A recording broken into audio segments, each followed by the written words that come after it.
जय साईं राम। हम जब शिरडी जाते हैं हमेशा, तो हम जहाँ जहाँ बाबा जाया करते थे, चाहे राहता, नीम गाँव और ये रई है, फिर वो साकोरी करके जगह है, वहाँ हम लोग हर बार जाते हैं। हमें वहाँ बहुत अच्छा लगता है, क्योंकि हमें ऐसा लगता है कि यहाँ बाबा आया करते थे, तो ये भी जगह उतनी ही एनर्जी है इन सब जगहों में, क्योंकि यहाँ बाबा के चरण पड़े कभी। तो हम जो वहाँ पे जो गणेश जी का मंदिर है, पंचमुखी गणेश जी का मंदिर है राता में, वो हमें बहुत अच्छा लगता है। वहाँ जो गणेश जी की जो प्रतिमा है वो बहुत ही सुंदर है।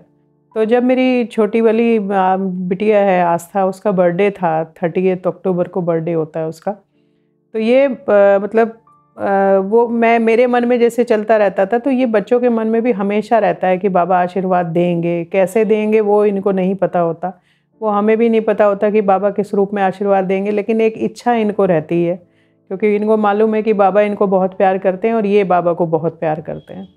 तो भाव वही है कि भक्त का भाव इतना अनूठा है कि भगवान खुश रहते हैं।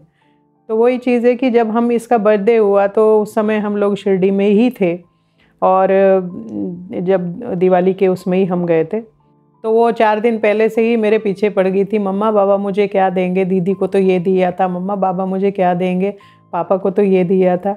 तो वो एक कंपटीशन था, और बस बाबा से, मम्मा मैंने बाबा को बोल दिया है कि मुझे भी ज़रूर कुछ देना। तो मैंने कहा बेटा ऐसे क्यों करते हो, मांगते क्यों? कहते अरे बाबा से तो मांग सकते हैं ना, जैसे तुमसे मांगते हैं ऐसे ही हम बाबा से भी मांग सकते हैं। क्योंकि जब ये गणेश जी के मंदिर वहाँ गई थी, तो इसके मुंह से एकदम निकला था, मम्मा वाह कितनी सुंदर मूर्ति है, और इसको बहुत सुंदर लगी थी। और वो वास्तव में जो लोग शिरडी जाते हैं, वो एक बार मैं चाहती हूँ कि सब लोग जाएं और वहाँ देखें। और वहाँ जो आचार्य जी हैं वो पूजा बहुत अच्छे से करते हैं, मुझे बहुत अच्छा लगता है। वहाँ की एनर्जी बहुत डिफरेंट है, और वो शायद ऐसी गणेश जी की प्रतिमा शायद मुझे लगता नहीं है कि किसी ने पहले देखी होगी। बहुत सुंदर प्रतिमा है वो। और बीच में एक वृक्ष भी पड़ता है, वो भी बाबा के समय का ही वृक्ष है। तो जब बाबा रास्ते में जब खुशहाल चंद के यहाँ जाया करते थे, तो उस वृक्ष के नीचे खड़े होते थे।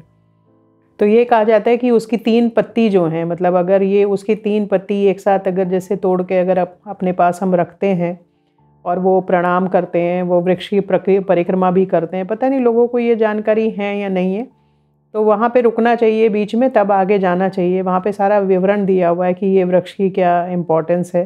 तो हम जब भी जाते हैं, हम इन जगहों पे ज़रूर जाते हैं।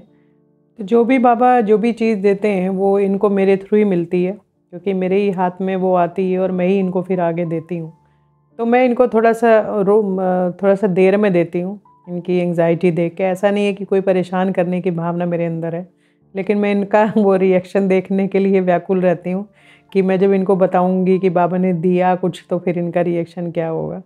तो इसके बर्थडे वाले दिन जो मैं इसकी जो हम जो भी जिस तरह से हम सेलिब्रेट करते हैं, तो बाबा ने फिर मुझे वो मेरे हाथ में दिया था, एक छोटी सी लाल रंग की चुन्नी में वो लपेट के दिया, और बोले कि मुझे मालूम है कि उसका भाव इसके साथ बहुत जुड़ा हुआ है, तो इसको वही दूंगा जो इसको चाहिए।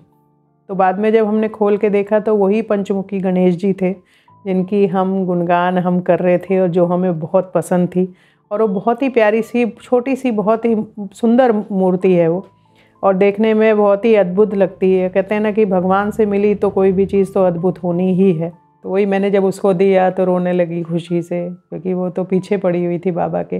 तो वो बाबा ने इसकी जो वो एक वाव था, और वो जो इच्छा थी कि ये इतनी सुंदर है, शायद मन में कहीं रही होगी कि मम्मा ये मेरे पास कब होगी, तो शायद वही बाबा ने पूरी करी होगी। बाबा तो भाव के हैं, मैंने जैसे पहले भी कहा था कि बाबा तो भाव के हैं।